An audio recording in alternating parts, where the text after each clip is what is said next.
low-life piece of shit to get involved in politics.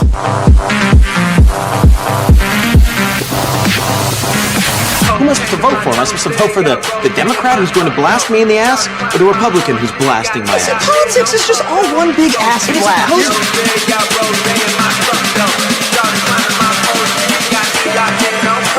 A woman in politics is like a donkey doing calculus. That's politics, bitch! That's politics, bitch! That is politics, bitch!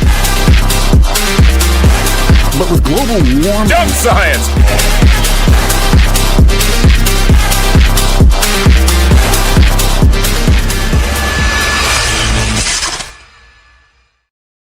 Hey guys, how's it going? Matt from Foulball Productions here. Thank you so much for joining me today. I hope that you're doing well, because I'm doing phenomenally. Thank you very much. This is the 122nd episode of the MFer Podcast, and I thank you very much for joining me this evening, for spending your Tuesday night with me while we talk very depressing politics.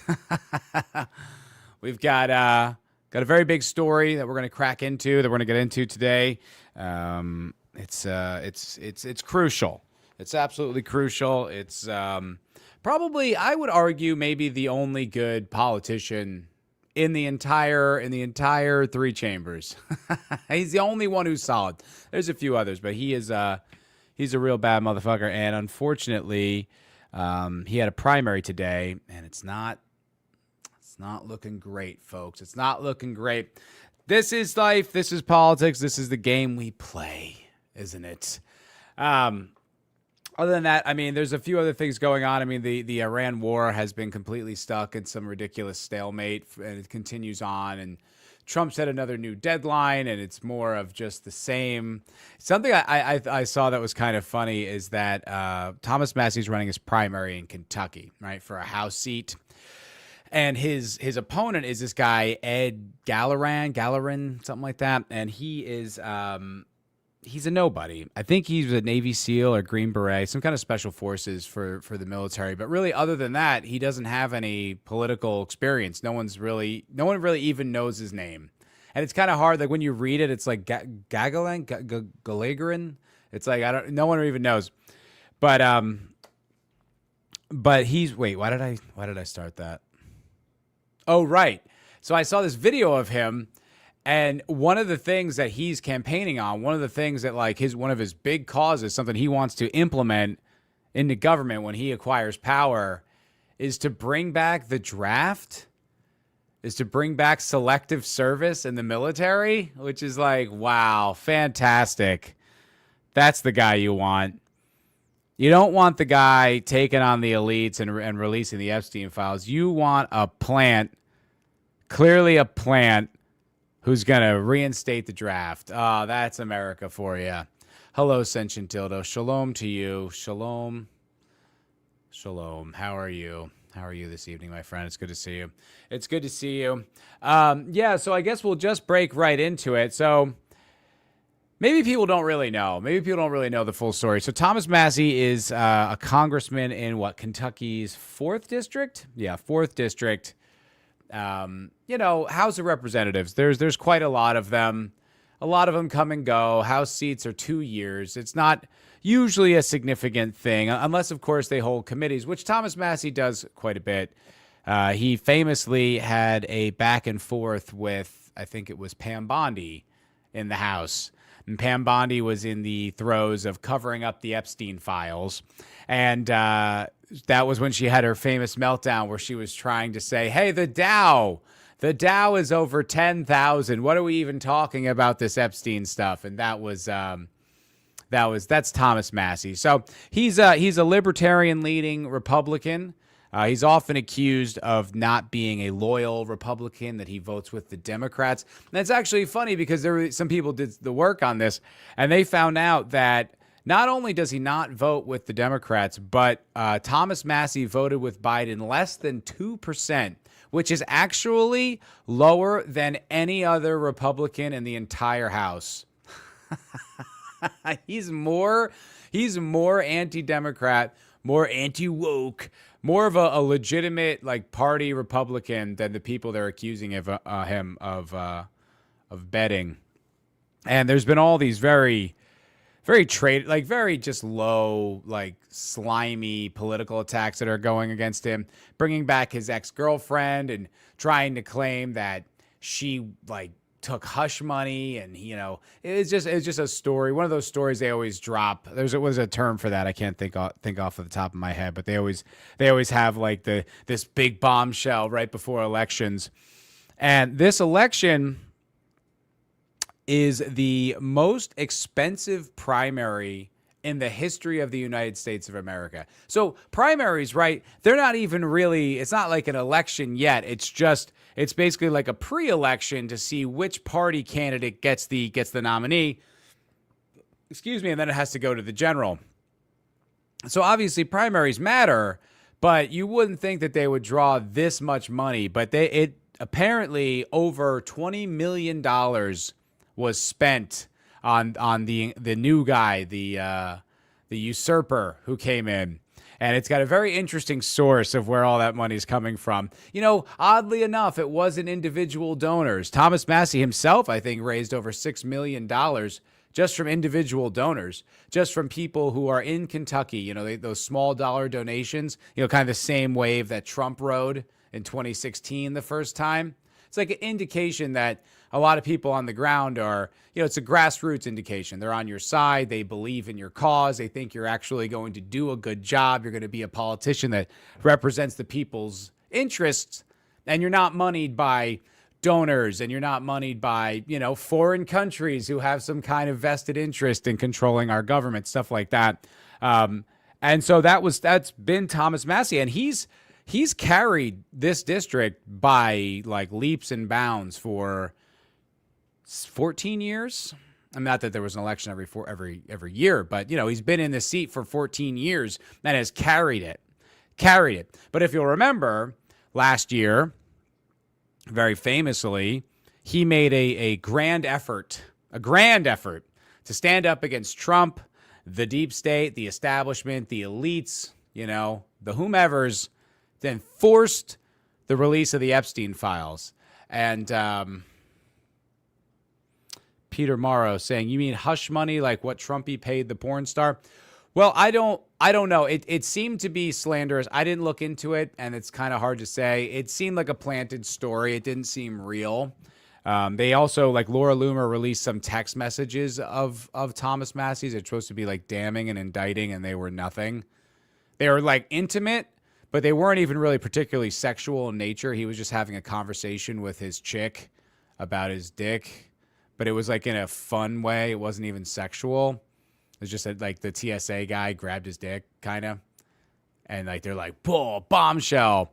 So when they drop stuff like that, the point is that Peter Morrow is making is that, yeah, this isn't completely beyond the pale for Republicans, like Trump. Right. That was the whole thing. They tried to impeach him. They tried to arrest him on the fact that he paid a porn star. And then they were trying to find out the accounting, like where did the money come from? And like, no one really gives a shit about stuff like this. It doesn't matter. If you're not hurting anyone, it's like in your personal life, you had an indiscretion, like we're not that concerned with that.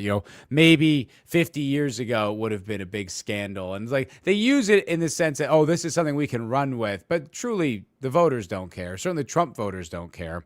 The problem with Thomas Massie in his district is that he is too defiant of the regime.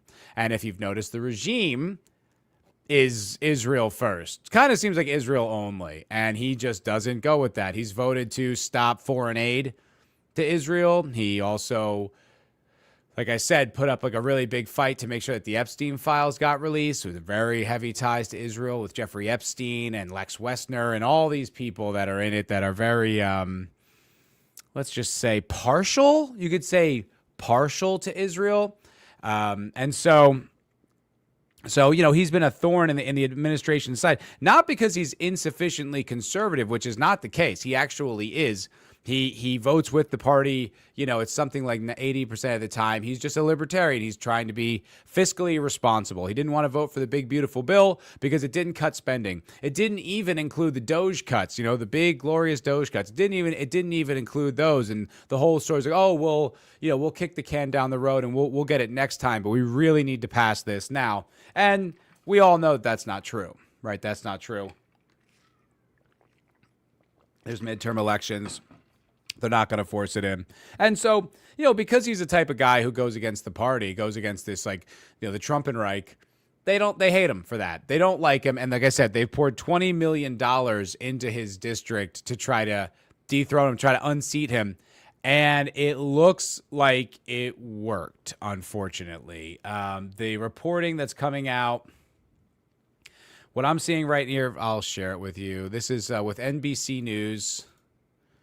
Right here, it's looking like he's getting crushed. So 76% of the vote is in, and he's still down 10%. It doesn't look like there's a real chance. He's going to need a real Biden chance to win this, to pull this one out. They're going to have to, what's this stack of 10,000 ballots? Well, let's just shove those in there in the middle of the night. It's not looking great. It's not looking great for old Thomas Massie, and that's a shame, really, because there's so few politicians with integrity and consistency, heart, and, the weird thing is, it's like, he's not, the people love him. He's carried this district for years and years and years. I don't really think Kentuckians, now I don't know any Kentuckians, but I've never heard any Kentuckians who've had any types of issues with Thomas Massie's leadership in the House, but there are some very moneyed interests that want to make sure that this guy, this rabble-rouser, this problem isn't there. They put it's like one House member. Kind of shows you that if you actually were to achieve that type of office, that you can do some damage. You can actually get some things done, because they put in $20 million to get rid of this guy, and it worked. But it's like, for one representative, 20 mil. What's up, Big Shippy? How you doing, brother? How you doing? Have you seen Shapiro trying to flip the meaning of sloppulism? I heard something about it. I heard Academic Agent. I woke up this morning. He was doing a video, or maybe that was yesterday, and I saw a video that Academic Agent was talking about that. But I didn't dig into it, so I don't really know. Shapiro's just such a joke. The Daily Wire, they had to, in their Nashville office, they had to lay off, some people were reporting as high as 60%, but as much as 50% of the staff is just being completely laid off. Their YouTube channels just bleed subscriptions. People don't watch. People don't care. Shapiro it's over. It's like, this is the thing, right? The people who are even mildly tapped in, you don't have to be terminally online to recognize how unpopular Israel is, and for very good reason. The jig is up. The cat's out of the bag. The ruse is over. We're aware. We're hip to it now, because there's no way to completely control the narrative for the goyim. We are awake. We see the truth, and you do get, it's like the Israel critical crowd, especially on the right, loves to peddle things like the U.S. liberty and stuff like that. They love to tell those stories of false flag Mossad bombing, and they're sensational. And look, they are largely irrelevant, except for the fact that it indicates their contempt for us, and the fact that if they step out of line and do something against the Americans, well, there's no repercussions. It's like they're in charge. And then the conversation has grown and sprawled in so many different directions, and for so long, that the truth of the matter is, it's just over unless you're old. And unfortunately, that really is the dividing line. It's old people that still support Israel. There's young people that are either cucked. Like, okay, I'm covering a lot of different things right now, and I kind of want to break some of these down individually.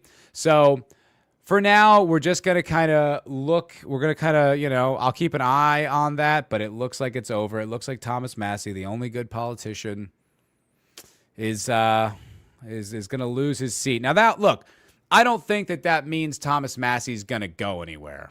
He's got too much presence online. He's too much of a force.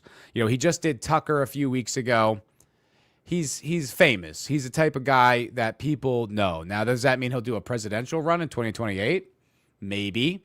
I wouldn't put much into that. I wouldn't have put much stock in that. I don't know if he's got national and the global cachet, but it's possible. But he's not going anywhere. He's going to be around.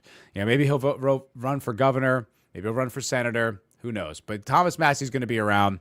And this is an unfortunate thing. I mean, this is one of the only allies on the right that, was standing up to the Trump campaign, was actually doing like America First type policy. I have to shift here because I'm looking at the mobile stream. I'm out of frame.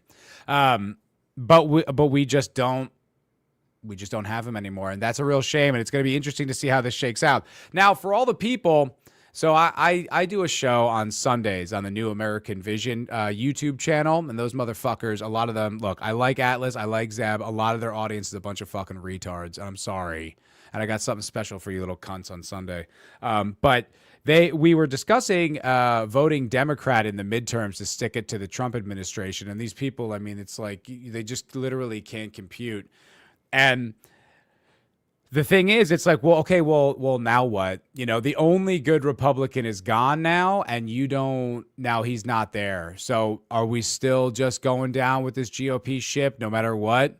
No matter how much Zionist money comes in, no matter how much of our desires and our interests are just thrown into the paper shredder? You still can't vote for a Democrat for 2 years? Still can't even fathom that, huh? Without Massie, I don't even know what the argument is anymore. Can't have Republicans and politicians being against nonsense. You're right. That is a bit of a contradiction in terms. That is a bit of an oxymoron, isn't it?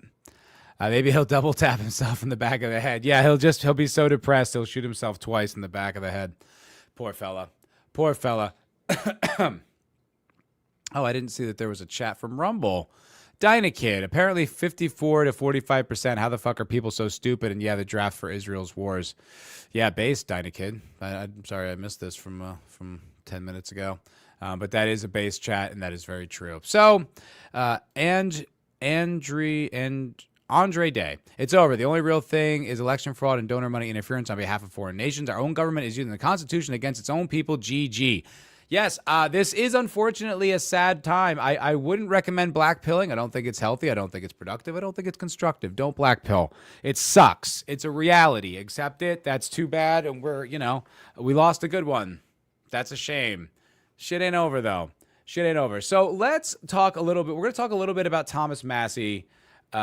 He did Tucker. I pulled some clips from that. We're going to watch some of these clips. We'll talk about them. And then we're going to get into why this happened and who's to fucking blame. It's not only who you think. It is, but it's not only them. Transparency Act, where a member of Congress or members of Congress got a law passed. Files transparent, Bill Clinton's issue. This is the first time, the Epstein Files Transparency Act, where a member of Congress or members of Congress got a law passed in the House and the Senate, signed by the president to compel the release of documents. What does that mean? Why is it different? Because every subpoena from Congress expires at the end of Congress. This law never expires. This law, unless they can get a House and a Senate and a president to repeal it, is in effect for infinity.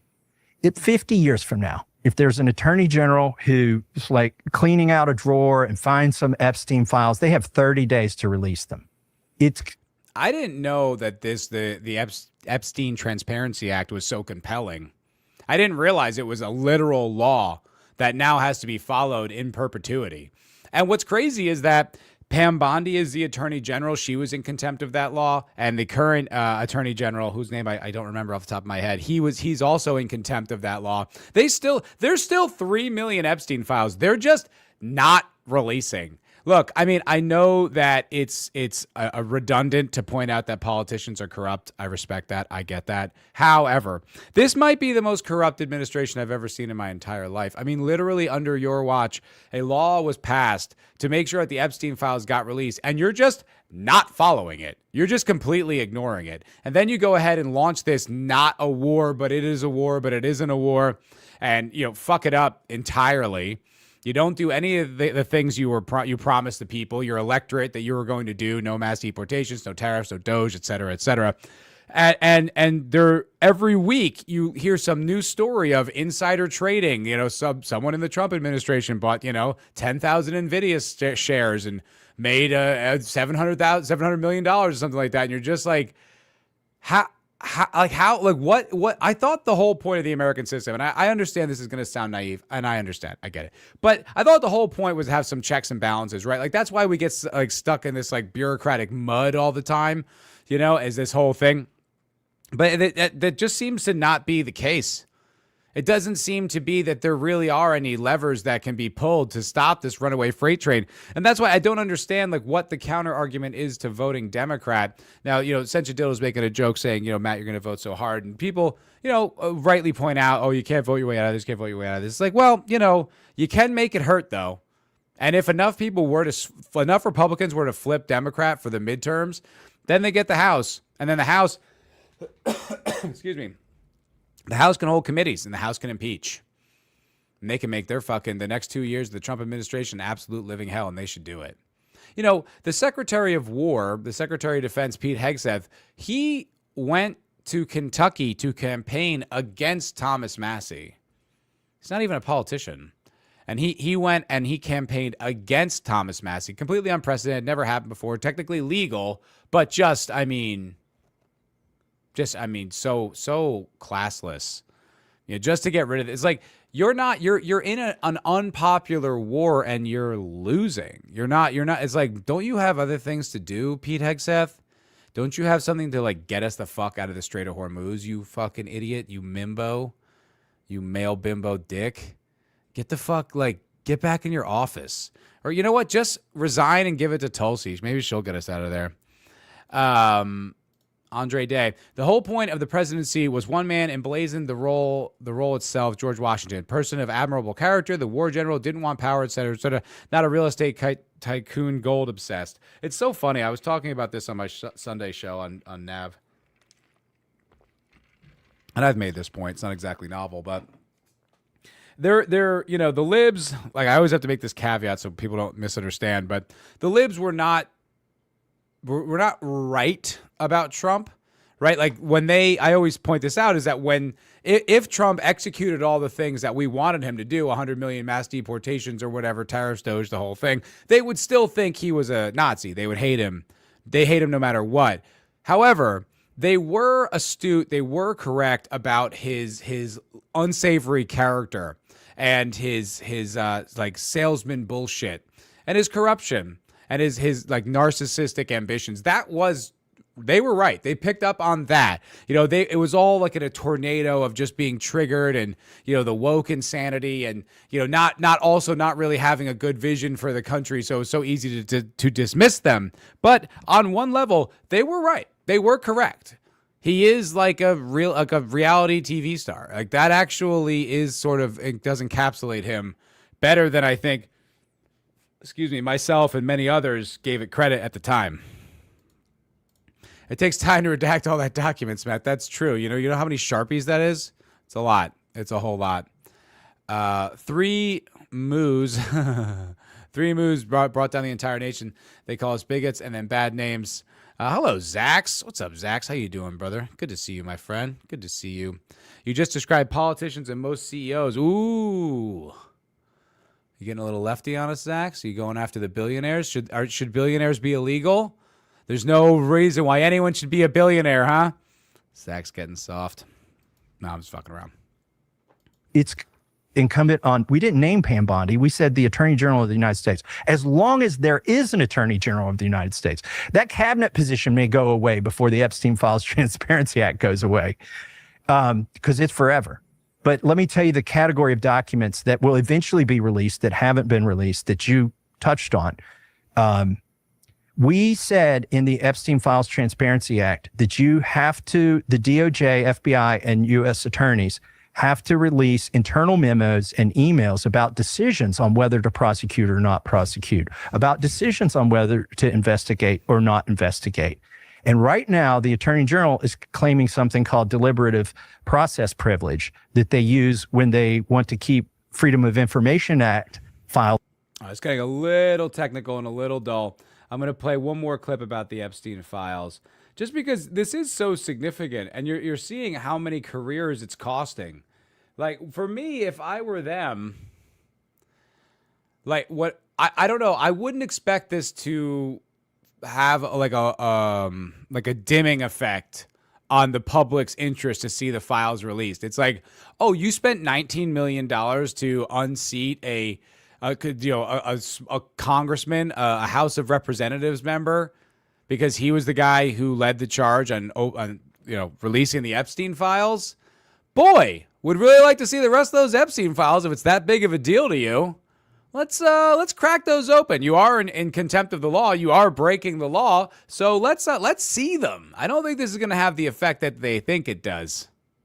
On it and getting people not to take their names off. By the way, I have to give credit to the three bravest. There's nobody. If I go back to Congress next week and somebody comes up to me and says, "I saw you on Tucker Carlson and you didn't say I was brave," I'll say, "Too bad, because you weren't." There's three women. I was talking about this with my buddy Mike. I was talking about Tucker, and I've talked about this with Joey and everything. Right Wing Coalition on this channel. But the truth is of Tucker, right? Like, Tucker just isn't.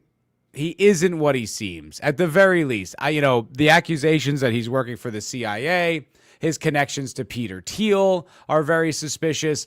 All these things are worrisome. Now, I don't know if it's malicious. I don't know if he's a bad guy or like a bad actor, but he's definitely not just a gee whiz, aw shucks, hey guys, I'm figuring this out alongside you, but I just like fly fishing in Maine with my dogs and my Alp pouches. It's like, yeah, that's not who you are. And he contradicts himself all the time. Like, He said, he was talking to Megyn Kelly, and he was like, "Oh, who cares about Nick Fuentes? Why would anyone care about what Nick Fuentes thinks?" And you're like, a lot, actually, a lot of people care about what Nick Fuentes thinks. It's like millions. He does a show 5 nights a week and does like 1 million views a show. It's actually a pretty significant number.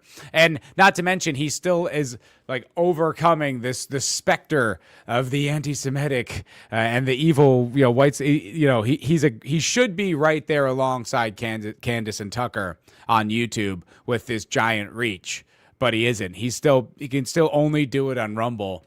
And so it's like, all things being equal, he would be spectacularly relevant. But you're acting like it's like, I don't believe that Tucker is the type of guy who would watch Nick Fuentes and listen to a show or listen to a clip and be like, oh, that guy doesn't know what he's talking about. Tucker's too smart for that. It's too evident. It's too self-evident that Nick does. So when he says stuff like that, you're like, what's your fucking angle here, bro? Like, that's not true. And you keep talking about the young men. It's like, well, guess what, brother? Nick's got the young men. Okay, pause. But like Nick has the Gen Z men, the future. He has them. So for you to pretend like you don't know. Anyway. Nancy Mace, Marjorie Taylor Greene, and Lauren Boebert, who signed their names on that discharge petition and all suffered. Marjorie practically gave up her political career over this. Yes, she did. She was out because of the Epstein files. Now Thomas Massie's out for the Epstein files. They are taking fucking names. Like, this is what I don't understand about the Jews. I don't get it. It's like, do they not know that we can see what they are doing? Like, they're aware of this, right? Like, they know that when they buy CBS and install Barry Weiss, the Israeli operative and head of the news, like, we know what you're doing. Like, you think that that'll fix it? And then you force a sale of TikTok and you put a former IDF soldier, like military intelligence analyst, in head of content moderation. It's like, we see you doing these things, man.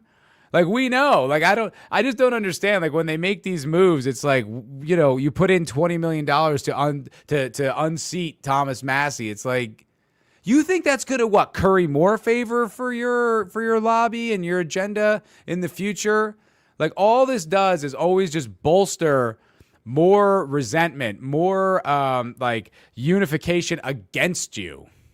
If there was a charismatic leader, if there was a person who could rally both left and right, like the great communicator, like a Reagan or something like that, on the basis of getting Israel out of politics, out of American politics. Like, there is enough of a contingent in this country on the left and right that if they were somehow able to come together on that issue, it could get it done.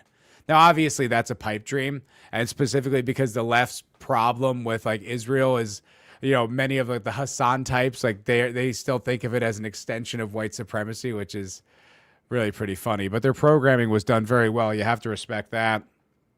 But that is the one connective issue on the left and right. Like I said, I wouldn't, you know, reach across the aisle and you know, create a collaboration with a lot of these people. But if there was a way, that would be the way you'd get it done. And they're still just like brazenly just like dump $20 million into this district. It's like the boomers are going to die and you will be left with us. You will be left with the millennials and Gen Z. You know, that's who's going to be the voting base after that. Like, are you like, you want to just ruin the future, or are you really just betting it all on Iran right now? Just lay it all on Iran. Yeah, let's go, cheese game. Matt, go on the street and ask average randos about all this. That's a great point, and we are going to get into that in a little while. I am going to point that out. We're going to talk about that. Andre Day, it's hard for anyone to notice what Shapiro is saying unless someone with validity covers his platitudes and failed psyops, but yes, he uses gloss. Oh, yeah, he's trying to say glaze. Does he know what glaze means? Okay, my understanding of glaze is it's like a porn terminology, right? Like glazing, like coming on a girl because it looks like a glazed donut. And then it became like a thing of like laying like too much positive praise on someone. Like it's kind of one of those, you know, there's a term for this. My buddy Mike was telling me about. There's like some term where something like it kind of evolves, but it started with something sexual, like the term scumbag was originally like a condom. I was gonna say Congdon, like the comedian. She's a bit of a scumbag.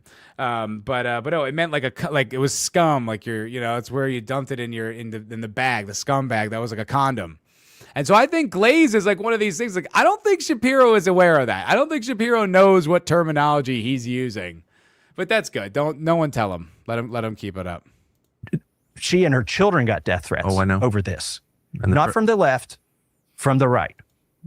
And she went to President Trump and said, one of my children is getting death threats. And he said, that's your fault. Yeah, despicable. He also told her that if she insisted on following through with this, she was going to hurt his friends. She told me the day he told her that. Hurt whose friends? The President Trump's friends, his friends. And I suppose some of them have been hurt. Howard Lutnick was shown to be a bald-faced liar, right? Yeah. And Howard Lutnick, who miraculously escaped 9/11. That's the same Howard Lutnick, and also managed to come out on top financially. Guy got lucky. Blessed by God, I would say, is what happened to Howard Lutnick. And still around to this day. Still hanging out in the administration. You know, it's funny. I'm doing this video right now about Israel's involvement in getting the United States into the Iraq war. Now, that may seem like an obvious topic for a lot of people, but I still feel like it's not actually that well understood, so I'm working on it. And I'm reading like Pat Buchanan, and I'm reading like the Israel Lobby's like chapter on this. And a name that keeps coming up is fucking John Bolton. John Bolton of like, Trump, what's it called? Like Russiagate fame. I'm like, this motherfucker has been causing problems for this country for 20 years, man. I'm like, God damn, someone lock this piece of shit up. Enough of this guy. Why is he still rolling around, still kicking around? Thank you for the subscription, K. Reynolds. Let's go. Sachs, you don't know anything. Did he kill his first wife? No, he was married to her for like, I don't know, it was like 20, 25 years or something like that, and she died tragically of cancer. No, he did not kill his wife, Sachs. Howard, you're kind of Jew. Yeah, well, look, he might have been doing a two-step that day. I don't really know. Turns out that John Paulson, one of the 3 billionaires who've put money into MAGA Kentucky, was in Epstein's phone book, but also was implicated in these files as doing a fundraiser and reaching out to Jeffrey Epstein to get money from him to honor Howard Lutnick. It's all connected. So let's talk about that. Let's talk about MAGA Kentucky. What is MAGA Kentucky, right? Like I said, if you're the type of, big kind of like consensus conservatism, republicanism, right? You want as many Republicans in the House, as many Republicans in the Senate, so you can get, the will of Trump executed. And like I said earlier in the show, Thomas Massie, as much as they accuse him of not being a loyal to Trump, he votes with them like 80% of the time or something like that. And I was listening to Fuentes talk about this, and apparently what happened was now this is, I'm telling you this like fifth hand. So like, I don't know, Fuentes heard it from somebody. It's kind of like a rumor. It might be unsubstantiated. Who knows? But apparently what happened was behind the scenes, Massie went to Trump, and Massie was like, hey, listen, I will vote for your big, beautiful bill, but you got to stop getting the AIPAC Israel lobby money out of my district because it's fucking me up. It's going to fuck me up for the next election with the primary and everything like that. So, I'll vote for your bill, but, do something about that. And Trump's like, deal. And so Massie voted for it. And then he didn't get the money. He didn't get them out. He didn't get the AIPAC money and the Israel lobby money out of Kentucky. So when the big, beautiful bill had to come back around a second time, Massie gave him a big, beautiful middle finger and said, no, that ain't happening. So apparently that's what's going on. But really, like, he's not like a threat in the sense of, well, he will go against the party, because he doesn't really go against the party. Excuse me. What he does is he goes against the Israel lobby. Now, when you put that into perspective, you start to realize, like, oh, well, if I hadn't been paying attention, but I had these facts in front of my face, I'd have to say that, wait, he doesn't go against the Republican Party, but he does go against the Israel lobby. Why would the Republican Party have such a problem with, are they working for the Israel lobby? Is that what this all is? Are the Republicans really just puppets of AIPAC and all these different Jewish lobbies and Miriam Adelson and all that? Is that what's really going on here? That couldn't be the way our country runs, is it? Probably not. What's up, Atlas? How you doing, brother? Good to see you, my friend. Atlas is one of the hosts over on New American Vision. He does a Groyper report every week, which is a great idea, covering all of Nick Fuentes' takes for the week, which, funnily enough, I said that I wasn't going to cover Nick Fuentes on my show on the Right Wing Pulse on Sunday nights because of the Groyper report. And then it came up, and boy, oh boy, I found out that chat doesn't love Nick Fuentes. I was quite surprised. I was like, oh, I thought I was in a friendly space here. I'm getting fucking raked in the comments. All right, well, I got something in store for you next week. I hope you love it. I hope you love it, chat, because it's coming. But you rated me? That's what's up, dog. That's fucking sick. Thank you, brother. Appreciate you, man. Andre Day, Massie lost to a guy who wants to draft young men to fight in Iran. I need someone to make sense of this. How? Well, you know what? It actually won't be that difficult to understand when I show you a chart. When I show you this chart that was in the New York Times today. Oh, wait, what are you saying there? Sent you dildo. Massie's Lolbert. You're saying his Lolbertism gave her cancer? Oh, that's not nice. Listen, I say this about the libertarians, and me and Atlas have talked about this very thing. But look, I'll give them that they're principled. They have a set of principles, and they believe in them. I tend to agree with most of the right wing, like the dissident right wing critics, about their sort of impracticality, almost their utopianism of how they view the country. But I respect them, and when you have a guy like this in Congress, it's like, this is a bad motherfucker, man. This is a guy that, like, we need. He's got the stones to stand up against a Jewish occupied administration and tell them, fuck you. No. And it's like, that's a bad man, dude. That's a guy we need around, unfortunately. Jamma Lamma, what is cracking, my friend? Hello. Good to see you. Okay, so this was in the I did, Nate Dogg. Absolutely. I saw Dave Smith and Nick. Fantastic conversation. That was great. Even better than the last one, because the last one I thought was a little bit like they're mending fences and they're trying to get over the beef. This one was just straight up awesome conversation. So yeah, great stuff. Okay. So I saw this article in the New York Times today, and I think it kind of explains exactly what's going on here. Now, like I said, unfortunately, right, there's this MAGA Kentucky contingent, right? Like a super PAC that has all these donations that can take a lot more money than just the individual donations. There's like laws and limits on how much you can individually donate to a candidate. However, if it's coming from a super PAC, I don't think there's any limits. And they sort of proved that in this primary because they said, like I said, Thomas Massie on his own with small dollar donations in just one small part of Kentucky, not known for being an incredibly wealthy state, was able to raise $6 million on his own. Well, it wasn't enough because the super PAC, the MAGA Kentucky PAC, was able to get $19 million, right? And Pete Hegseth to fly to Kentucky and campaign on behalf of this Ed Gallering guy, like I said, who no one knows, who's never served in any type of elected office.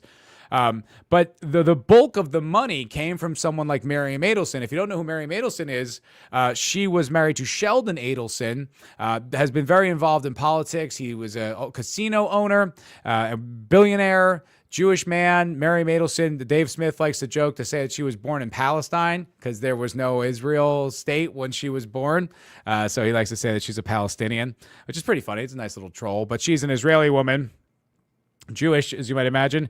And Sheldon Adelson has been involved in politics for years, was involved in Trump's first campaign, and she gave him $100 million in this past election cycle. So she's a very influential mega donor that kind of advocates on behalf of Israel. Trump has joked where he says, Miriam, do you love the United States more or do you love Israel more? Kind of like ha, ha, ha, ha. Well, but the truth is, yes, Israel. Sheldon Adelson, her late husband, said his one regret in life was that when he died, he said before he died, is that his one regret was that he served in the United States military and not the IDF.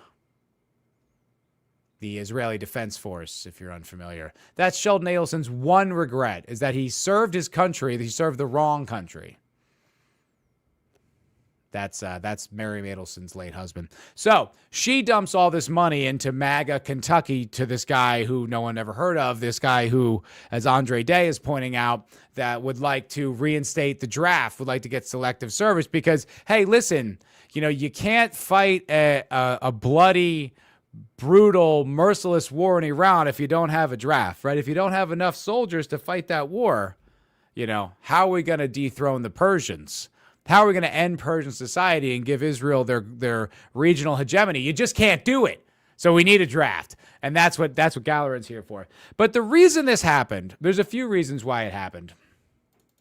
I want to show you this,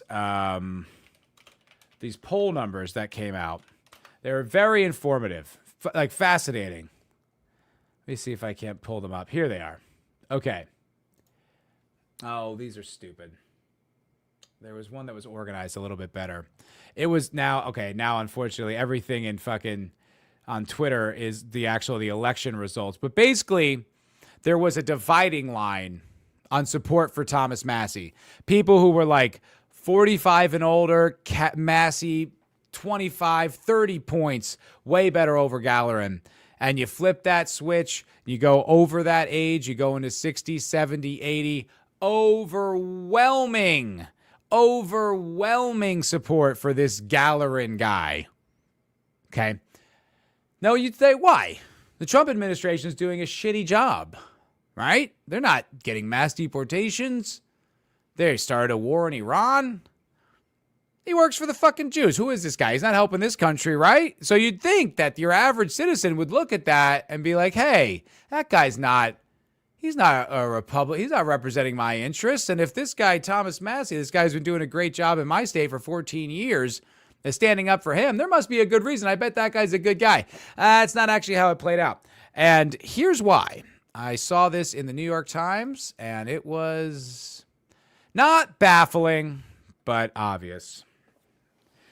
Very, it's still mind blowing. Like there's a guy in this chat a lot of times, Bush McFadden, and we love Bush, we do, but Bush is basically a boomer. I mean, he's just a standard normie conservative Republican. Don't be woke, Trump. And like God love him, but this we got to evolve here. This isn't 2016. This isn't 2020. This isn't even 2023. This is the new reality. And the new reality is that Trump betrayed you. He never really gave a shit about any of the things that you cared about. He wasn't ever going to do any of that stuff, and you just have to come to grips with that. You got to deal with that, and that's okay. It's unfortunate, but we're all here for you because it happened to us too, you know? But a lot of people are just not ready to face that reality. Well, this was an article by from the New York Times today. GOP supporters back Trump, but a third seek a new direction in the party. Okay, a third. Now, you'd think after a year and a half of absolutely betraying every single thing he said to do, it would be a little bit higher than that. You'd be wrong. Take a look at this chart. These are now. There was that poll that Trump liked to quote. Let me see if I can zoom in a little bit here, make it a little bit bigger. Yeah. There was that poll that Trump liked to quote with the support for the Iran war. And it was do you consider, are you supportive of the war? And it was like 99%, like 100%. And it was like, yeah, except the poll specified or qualified, do you consider yourself a MAGA Republican? And if so, if you consider yourself a MAGA Republican, do you support the war? And so 100% of MAGA Republicans support the war. But it's like, I would not consider myself a MAGA Republican any longer, right? So what the real poll would have to be people who voted for Trump. How do you support the war? That'd be a more realistic poll. But, Trump is an egomaniac, narcissist who, likes to hear stuff like that. Everyone's on board. Great. So this was a New York Times Siena poll taken just earlier this week. Or last week, would you like to see the next Republican candidate president follow Donald Trump's lead or move in a new direction? So in general, follow Trump's lead. Not exactly crushing it, right? 55% to like a third. Still pretty solid.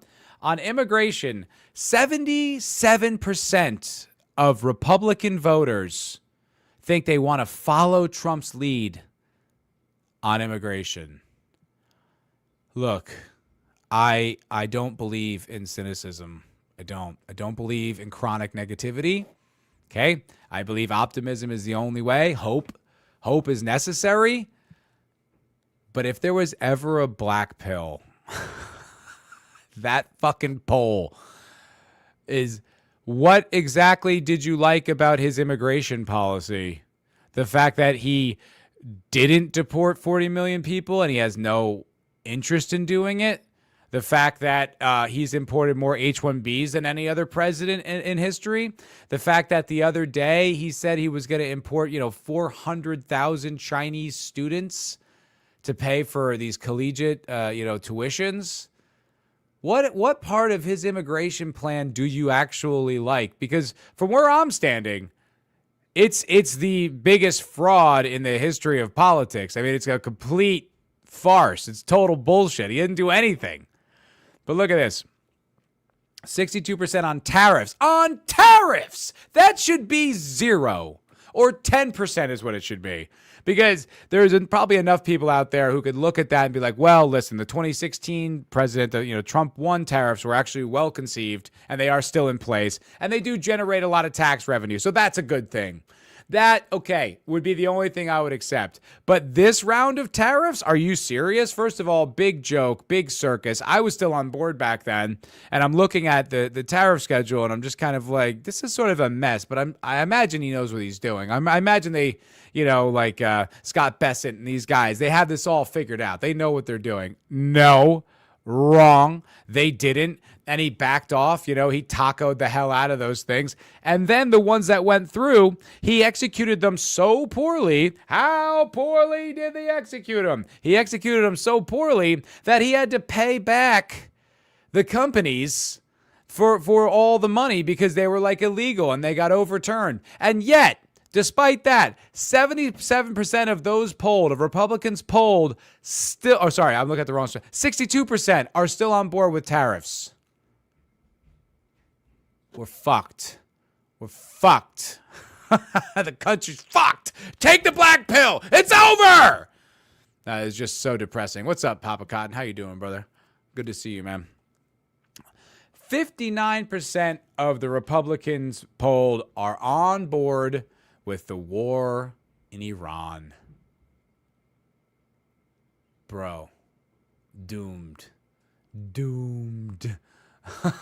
This is the most blackpilling thing I've seen. Because look, maybe, you know, what Sentient Dildo was saying earlier was like, go ask the average person on the street what they think.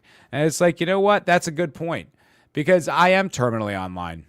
And I think that does skew my perception. I assumed, right? You know, because I don't expect everyone to be smart or even not dumb. But I do expect enough people to look at when you voted for a president who had a few rallying cries, right? One of which was mass deportations, and the other one of the other major ones was no new wars. And these were big deals because we all, you know, if you're, you know, we've all lived through, I was going to say if you're, but no, the Iraq war went on for so long that pretty much everyone who's even talking about this lived through it. So we all lived through that.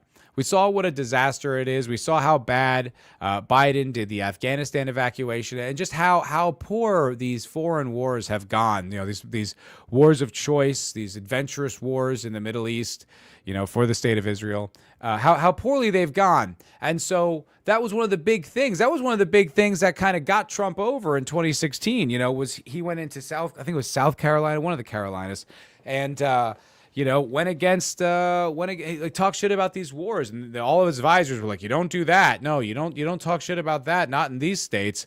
And the truth of the matter is, it's like, no, that's exactly where you do it, because all those people have sons that went to those, you know, not all those people, or they know somebody who went to the war. They know somebody who died who went to that fucking horrible, stupid, you know, inane, evil war. And so, you know, he was appealing to these people. And so we built the Trump coalition, Trump 1 and also Trump 2, around this no new wars, no new Middle East wars. And in a year, he completely betrays that. And yet 59% of you fucking retards, I hope the next guy follows in his fucking footsteps. It's just like, you're hopeless. It's like Fuentes says, the Goyim are not people, bro. That's hopeless. That's pathetic. Are you really, like, what exactly do you expect to get out of this? But anyway, so there's also the Russia thing, but the last statistic, you know, right here, this one is the real doozy. 56%, not only are, like, it's like, do they look favorable on it, but 56% of the Republicans polled want Trump to continue. They want the next guy to continue in Trump's legacy on Israel, which basically is like, oh, you want to just give them carte blanche? Look, I follow a lot of news outlets on X, you know, and I go to sites like DropSite pretty regularly, usually daily. Bro, I see so many dead Palestinians and so many dead Lebanese. Do you know that 3,000 Lebanese have been killed since I think it was since March, since the beginning of, like, the Iran war, whatever the stupid name this operation has? 3,000 Lebanese have been killed. And people are dying in Gaza every day. The Israelis are constantly killing those people. There's supposed to be a ceasefire. They're not. And these people they're no concern with that, no concern what that does to our perception on the global stage, what that makes us look like, butchers, monsters, and also, like, what it does to the soul of this nation, how our moral high ground is just non-existent, if it ever was, but certainly isn't now. And that they went and launched this war on behalf of this country, and 56% want, you know, the next administration to carry it on. So Shippy and Dildo, when you guys were asking, you know, how did this happen, or what's the conclusion of why a guy like Massie, a patriot, a real America First American congressman who's carried the district for 14 years could get dethroned by just $19 million of Israel money? This is why. Because Republicans are fucking retarded. They're dumb. They're dumb people. They don't take their own side. And, you know, most of them probably are just still get upset when a tranny plays, you know, track and field. You know, still misses, like, the good old days. And still thinks that it's like the 2010s. Still thinks it's 2018 and we're fighting this culture war against the woke left. Now, listen. It's not that we're not doing that. But it's not that he's not the avatar of liberation from that. He isn't. He's a fraud. You know, a lot of that anti-woke stuff, a lot of that anti-DEI stuff was simply because his Jewish constituents wanted it to get done. You know, there was another thing that was going around today, another article that was in, I think this was from Axios. Politico. I'll show you. Bipartisan Senate duo unveils sweeping anti-Semitism bill. Anti-Semitism bill. The legislation would target anti-Semitism on college campuses and online, as well as boost funding for Jewish communities. Now, if there's one thing Jewish communities are lacking, it's funding. Funding. The Jewish communities do not have funding. They got $20 million to throw into a fucking Kentucky primary. Not even the general, I'll remind you. They got $20 million, but they need more. They need to boost more funding for Jewish communities. What a noble cause these two senators have thrown their hat into. And it's funny. One is, I think it's Delaware or Rhode Island, something on the East Coast, and she's a Democrat, and he's a Republican from Oklahoma. Because they got them both by the balls. Yeah, Noahide laws. Yes. Thank you, Reagan. How many times can we report this guy to YouTube for violations? What did I do, Evan? What did I do? What have I done that you need to report? I haven't done anything. I'm reporting on the news. This is a story in Politico. This is the news. I'm saying, have I been making? I showed you a New York Times article and then a Politico article. I'm reporting on what they're reporting on. Homophobia, anti-Semitism, racism, 3 YouTube reports so far. Okay, but whatever, dude. Do what you got to do. I don't really know what your problem is. I'm not sure. I haven't done anything to anybody. What was even homophobic or racist?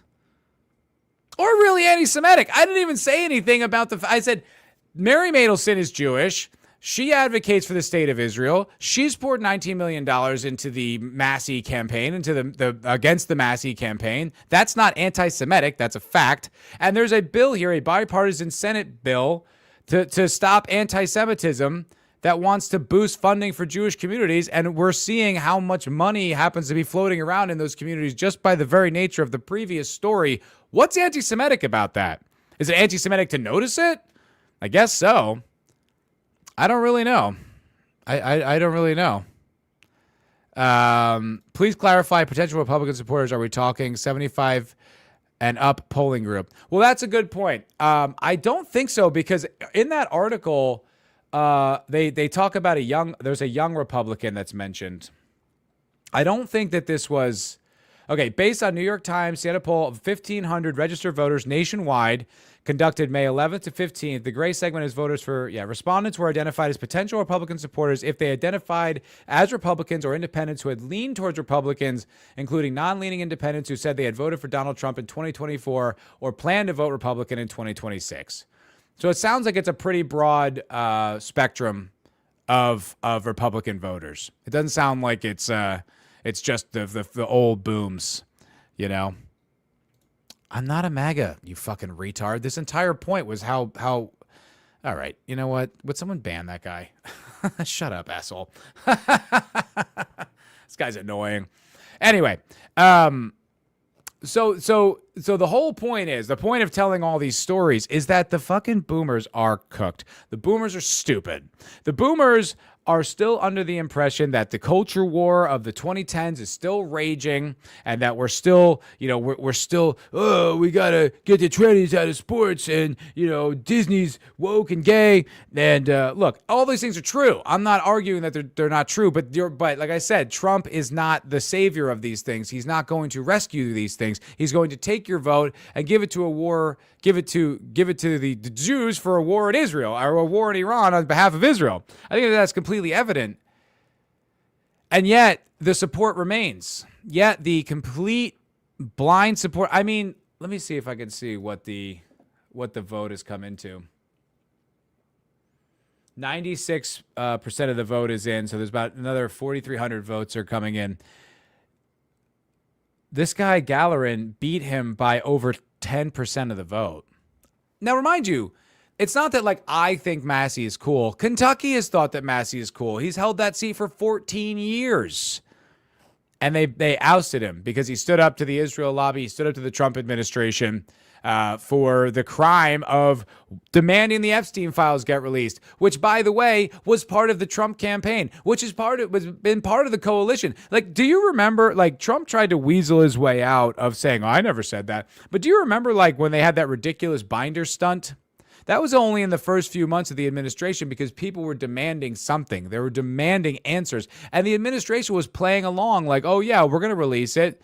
Oh, that was just phase one. I mean, obviously, it was also poorly handled and bullshit. But, like, they didn't make a definitive decision that they weren't releasing the Epstein files until later after that because Pam Bondi was like, I have truckloads of files. They're on my desk. I'm going to review them. I'm going to release them. If the memo was we're not releasing files, she wouldn't have said that.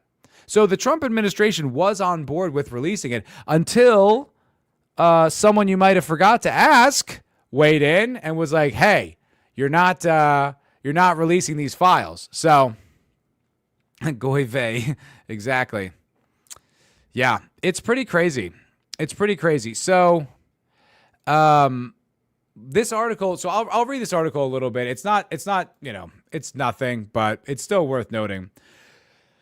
Senator James Lankford and Jackie Rosen will introduce a sweeping bipartisan bill Tuesday aimed at combating anti-Semitism. This bill, which was first shared with Politico, would target the anti-Semitism in education and online, as well as provide security grant funding. Those are three big issues that get talked about the most. So we tried to pull those together in one bill. We are trying to do this bipartisan, bicameral. Rosen, a Nevada Democrat who co-chairs... Oh, Nevada. I'm an idiot. I was thinking New Jersey. A Nevada Democrat who co-chairs the Senate Bipartisan Task Force for combating Okay. There's already like a committee. There's already like an organization in the Senate. She co-chairs the Senate's Bipartisan Task Force for combating anti-Semitism. That already exists in our Senate. And she's like, not enough. Not enough. We need to also have a bill that combats anti-Semitism. And what this bill does is essentially it demands that, colleges, they have to have a more transparency with what their curriculum is, and we can't have anything that's critical of Israel in any of that curriculum. And also what it does is it demands that social media companies be very transparent with how they're combating their anti-Semitism online. Then they have to submit these reports to the FTC, like it's something like biannually. Like they have to do it like twice a year to send it these reports. And then, who knows, there might be FTC issues and they might get involved. And it's like, look, this hasn't passed. It's just been introduced. But it's like, bro, like how long does the humiliation ritual need to go on for? It's like you take our blonde German, like America First president, you turn him into a fucking goy puppet. He does nothing. He does none of the things that we wanted. We are currently at war with an enemy of not our country, of Israel's. And then at the same time, they're like, also, we need to make sure we combat anti-Semitism. I mean, the meme is living itself out. The leading cause of anti-Semitism is Jewish behavior. It's like, well, if we weren't fighting a war on your behalf and you weren't browbeating us with not being anti-Semitic, maybe some of this would calm down. Maybe if you didn't spend $20 million to unseat a popular Republican because the boomers are still brainwashed and cooked into believing the previous generation's propaganda, maybe we wouldn't have an issue. Maybe anti-Semitism wouldn't be on the rise if we weren't watching, 3 years of dead kids in Gaza. Maybe people would be chill if that wasn't going on. But it's kind of like this thing. It's like, oh, no, we don't have to make any adjustments. We don't need to change what we're doing. What needs to happen is that you need to stop pointing it out. And it's like, good fucking luck with that. Good fucking luck with that.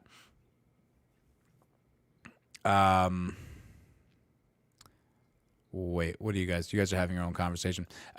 Big Shippy, I feel like if the country has a motto, death to America, they might be an enemy of America. They might be okay, man. Who gives a shit, though, if they say that? What are they going to do? What are they going to launch? Like, they don't have rockets that can hit us. What are they going to do? I don't care what they say over there. You know how many, like, countries in the world hate the United States of America? It's more than one, bud. I'm not going to war with a country simply because they say they hate us. Who gives a shit? I hate Australia. It's full of faggots.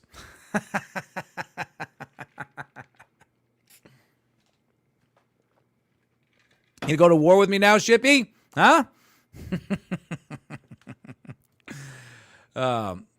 America is an enemy to everyone.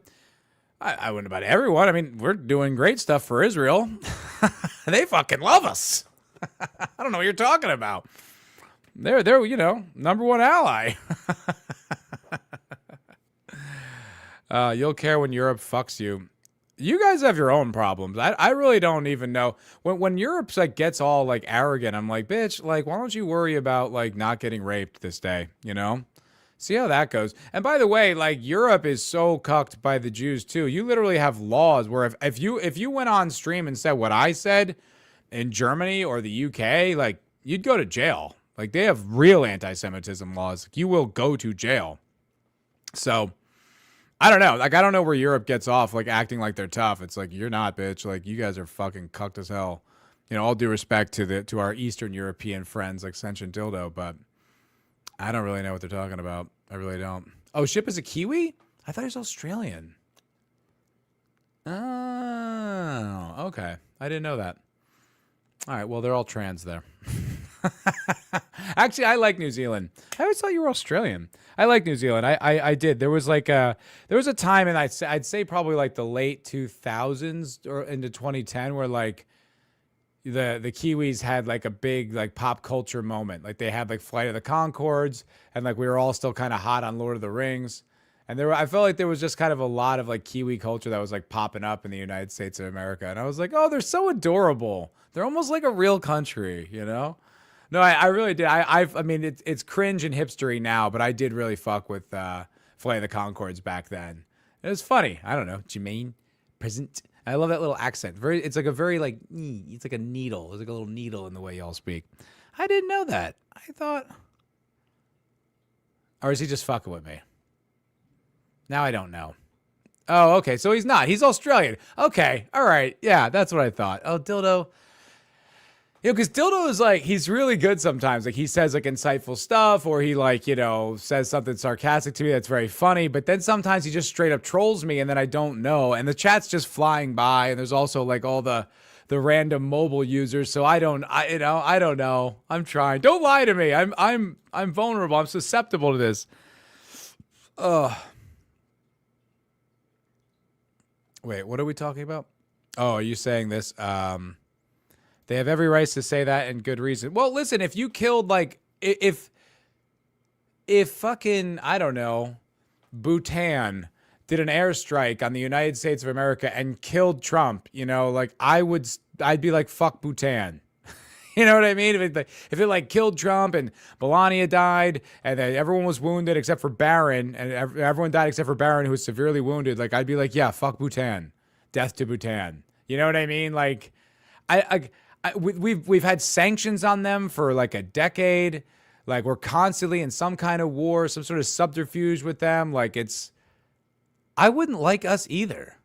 I would like, by the way, like, our president said he's going to wipe out Persian society. Like, this is just talk. It's rhetoric. It doesn't actually matter. Who gives a shit? It doesn't matter. It doesn't matter what they say. I don't care. Look, Iran is mostly an isolationist country. They don't really give a shit. What they do is they operate through proxies to try to encourage their safety and to weaken their enemy.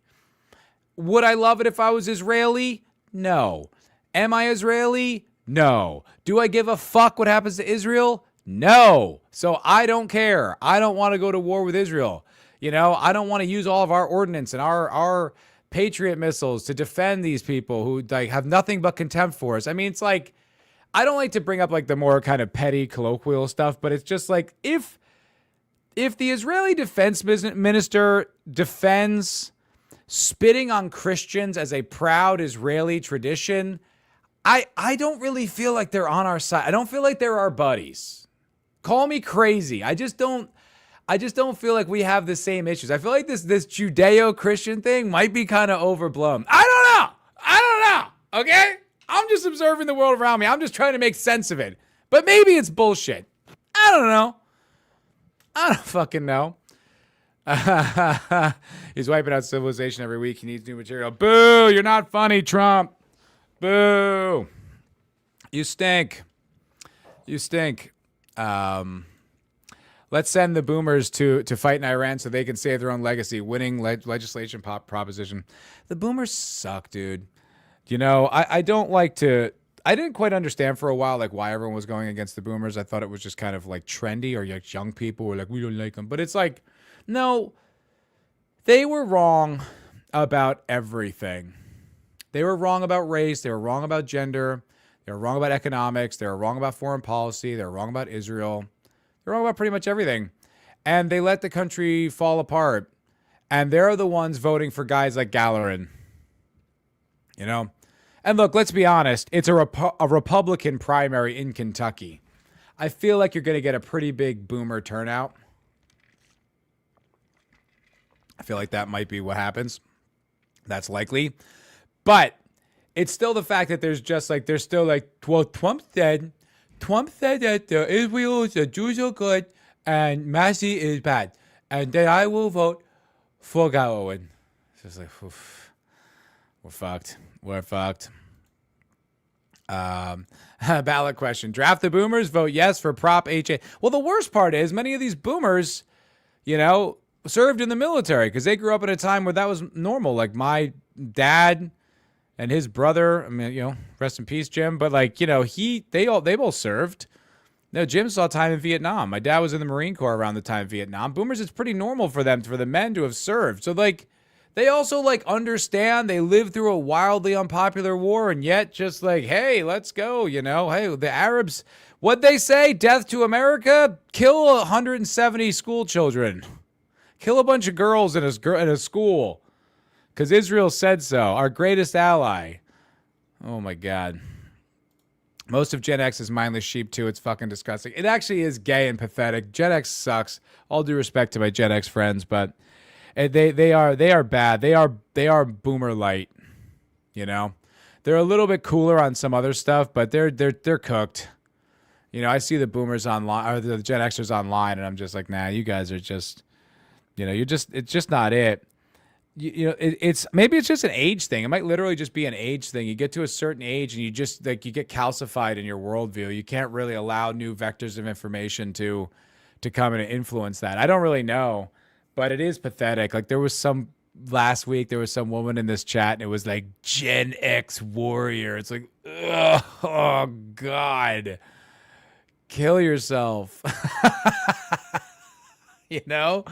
Like, I only refer to myself as a millennial in context and sort of like contrast to like a lot of the Gen Z kids that I talk to, or if it's relevant to the conversation, but like, this is millennial productions. Like, no, dude, you can have pride in something like that. Like, you had no control over it. You know, you didn't contribute to what year you were born. I'm a Gen X. Oof. Gay. Sorry, Jamma. It's not personal. Look, you're based, you know, you're reasonable, but you see a lot of these guys like I said, they're boomer light. They're boomer light on the JQ, on the Israel question. Like, it's like, I don't really like, how much goddamn information do you need to realize that maybe Israel's not who they say they are? Maybe they're up to no good. How many dead kids do you have to see? You know what I mean? Like, I don't know. And like, even the mainstream press, you know what? It's just Fox News. That's really what this is all about. It is just Fox News. Fucking Jon Stewart's right. Stephen Colbert's right. But it is just Fox News. It is. These people just get a steady diet. They're like the type of people who wake up in the morning and turn on Fox News and it just stays on all day. It's crazy. My mom has a friend, and she does the same thing with CNN. Imagine that. Like, corporate media all day, every day. That would genuinely rot your brain. That would fry your brain to the point where you were not able to observe reality around you. You literally couldn't. You could not have like a discerning perspective. I don't get it. I really don't get it. You know, there was a time with me with the kind of anti-Israel protesting that was going on before I was keen to a lot of this information, did my own research and listened to different perspectives, where I was kind of like, I can't really agree with the libs, right? Like, I don't agree with the progressives on this Israel question, do I? You know what I mean? It was like, that is tough, you know? It's almost like there's such a good bulwark or such a good barometer to know, like, what to not think. You're like, okay, they think it, I'm against it. Which I know is like, that's boomer coded, but it's like, it's a pretty solid metric.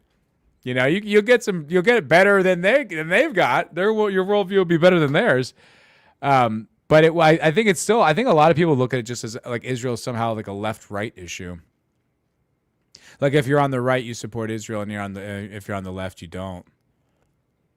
Which is it's like, man, they've really cooked this country. They've brain with the propaganda and the education framing that we've gotten. And the boomers, too, they just got machine gunned into their cerebellum World War II propaganda. If you compare anyone to the Nazis and you say anyone's Neville Chamberlain and anyone's Hitler, they're just like, well, okay, well, we got to do it. Whatever, shut it down. Bomb them. We can't have that again. And they didn't even fight that war. They didn't even fight that fucking war. They're born as a result of it. But boy, I mean, if you read any of the writings of Zionists, like if you read the Clean Break memo, or if you read any of these stuff, like, you know, any of their papers on their advocacy for their wars, the amount of times they invoke Hitler, the Nazis, Neville Chamberlain, and Winston Churchill, it's like you think that they would realize, like, are they going to catch on to our bullshit if we keep doing this? They still do it. They still do it. And you're like, none of these, this comparison has never been accurate. It's not accurate now.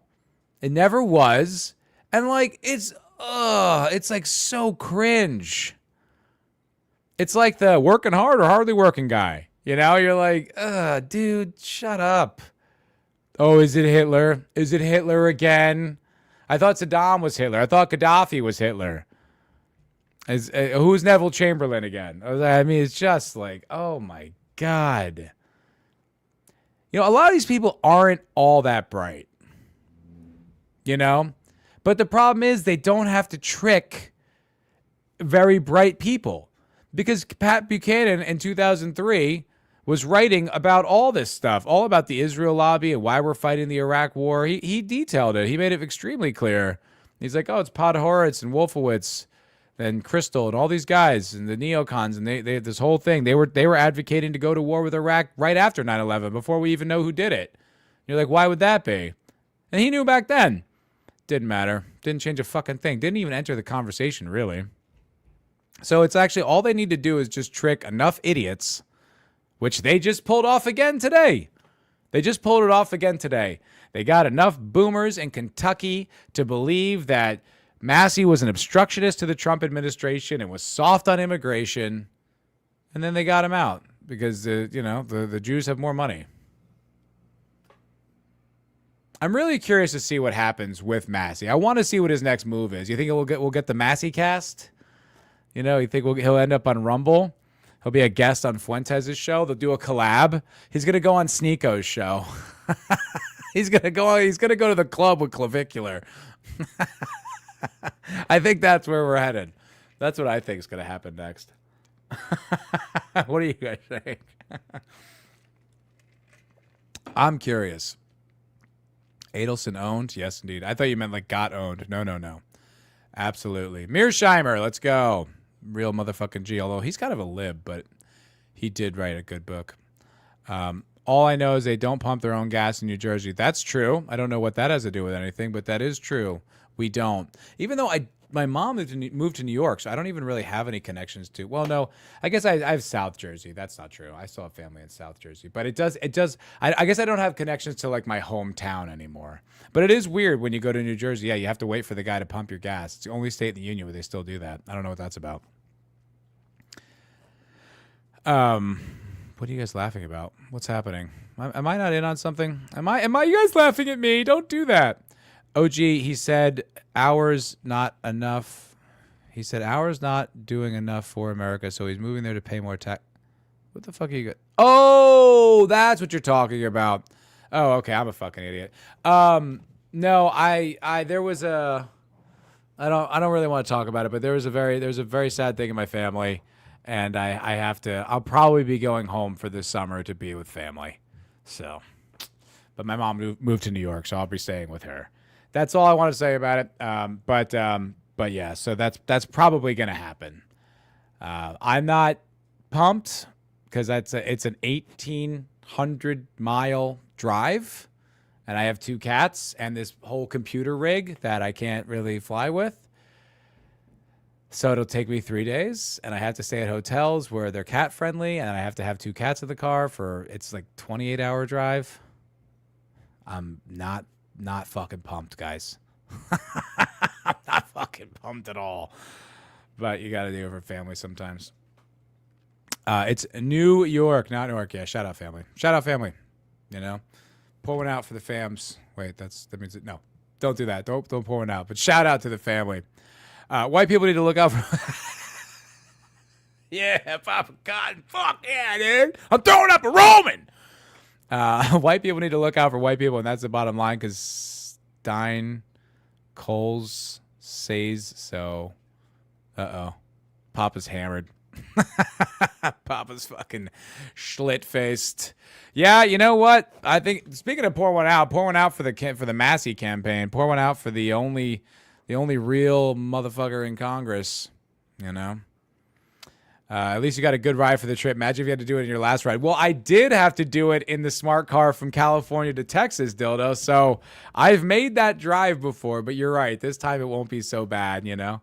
Comfortable seats and good air conditioning and cruise control and all that stuff. And yeah, I just still don't want to do it. I don't want to fucking do it, man. I like Austin. I really do. It suits my sensibilities. They've got fancy cocktails and guns. It's perfect. You know? It suits me. I like it here. I don't want to leave. But you got to do what you got to do. Yes, indeed. That's true, listless. White people are the global minority now, strength in numbers. I mean, it's true. You know, I can't. I remember like thinking about that like a few years ago. Just kind of like, where are we? What? They always throw this minority thing around. It's like there's not a whole lot of us in the world. You know, we're the minorities. Where's my rights? Money, please. I guess that's it. I'm just fucking spinning my wheels here, talking to y'all in the chat. Oh yeah, Papa's Gen X. Yeah, Papa's based though. Yeah, good point, Papa. Gen X should know better after losing so many friends to the Middle East. Yeah, I mean, that was mostly my generation, though. You know, like, I was 18 in 2003 when they kicked off the Iraq War. So most of the kids over there are going to be, like, not really 10 years older than me, right? You know, probably 5 years older up until, like, you know, and it kept going on. I mean, there's kids over there now, aren't there? So, yeah, it's really a shame. But like I said, the same thing's true about the boomers. The boomers should know better, too, because of the Vietnam War. Honestly, I think it's the fucking movies. I really do. I think it's just us getting high on our own supply and just, you know, watching Saving Private Ryan and, you know, these movies where we do glorious things and it's tough, but it's honorable sacrifice, and that's what makes it American. I think it's the fucking movies, bro. I think it is. I don't think enough people read. I think we think we have an impression of the world that's very curated for our use so that we can be utilized in the way that we need to be utilized. All right. Hey, Todd Baker, what's going on? How you doing? Good to see you, brother. Right at the end of the show. I'm just wrapping up. No, there was some family issues, listless.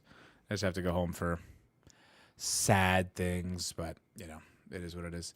Oh shit, damn, dude. I lost 6 friends in Afghanistan and Iraq. Fuck wars for Israel. Wow, that fucking sucks, dude. 6 friends? Holy shit. I don't even have 6 friends.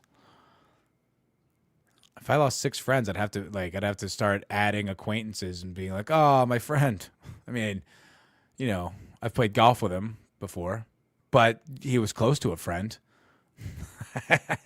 After the first 3 or 4, I'd be like, that's sort of it. I don't have any more. That does suck though, dude. I'm just fucking around. All right, well, that's going to do it for this episode of the MFer Podcast. I'm just fucking around now at this point. I'm just reading the chat. This isn't constructive at all. We're not learning anything. We're not even talking about the Jews anymore. What's the point? But on Thursday, I'm going to have Leon on. Leon Idol. He's coming back to the channel. We're going to talk some politics. I'm gonna do some more. I'm actually going to have topics for him this time, because last time when we spoke, I think we just sort of shot the shit, or we just kind of had like banter, but I'm actually going to try to dig into some shit next week. So, you know, check that out.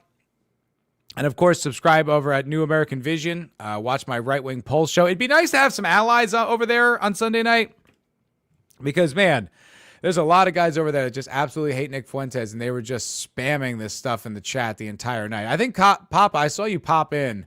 I couldn't really pay attention to the chat because these guys were just so hostile and cunty. I don't care if you disagree with me. You should be disagreeing with me if you think I'm wrong. But I don't like all, he's a gay fat, he's Mexican, he's a gay fat, just spamming it over and over. It's like, all right, dude, like, what exactly do you think this is going to accomplish? This isn't helping shit. But anyway, so if you're interested, I think it's a fun show. Like the last hour, it's like I've been doing it for like 3 hours, which has been fun. It's actually been kind of easy because I'm just like playing podcasts and like commenting on them. So it's been like, hasn't been as taxing. But the last episode that I did, or the last hour, I'm sorry, I watched this video by this guy, James Atlas, where he debunked Mansa Musa. Mansa Musa is like supposedly like the wealthiest man in history, this like African guy. And the guy like debunked it and like walked through it. And that was super fun. That was a blast. Kind of racist, but a really good time. So, all right, guys, you guys have a fucking fantastic night. And I will see you on Thursday with Leon. Oh, maybe I should send you guys to someone. You know what? Let's send you somewhere. What's going on? Is there anyone streaming? You guys are like, that's my best friend. Oh, Vrillium's streaming. Should I send you over to Vrillium? I know how everybody loves Vrillium. They're such big fans. Such big fans of Vril. I still like Vrillium. I think he gets too much hate. I don't know what all the big deal about it is. I feel like if you don't like him, then just don't watch. Like, who gives a shit? I don't know why people get all fucking bent out of shape. So, you know, he used to wear dresses. It's like, I believe that is true. I don't care. You know, he's addressed it. He's talked about it. I've worn dresses before. Now, I wasn't recreational when I was doing it. I was getting paid, but yeah, maybe that's why I'm more I'm more compassionate to them. I don't give a fuck. Oh, I'm gonna send you over to Leon. Send you over to Leon. That's what we're gonna do. It's just like, it's like, okay, right? Like, you know, if he sucked, if he was like someone like Hassan, he had a putrid, awful personality, then I'd be like, yeah, get him for stuff like that. Fine, fuck him. But he's like, he doesn't seem like a bad guy. He seems like he's doing like a lot of work for the side that is, you know, in the minority in this fight against a lot of powerful enemies. And I'm still, okay, then don't watch. Like, people do these takedown videos of him, like, oh, you see what he said? It's just like, this is gay. I don't care for this. Like, don't watch him. You don't like him. Like, what's the point in like making like a vendetta against this guy? It's like, I don't know. I feel like anything you were going to expose him on, you exposed him on, and none of it was that bad. It was just like embarrassing, or you're like, well, he's gay or he's fat. It's like, okay, that doesn't mean you have to. So what? Don't watch. Who gives a shit? Anyway. All right. I'll talk to you guys on Thursday. Y'all have a great night. Peace out. Bye.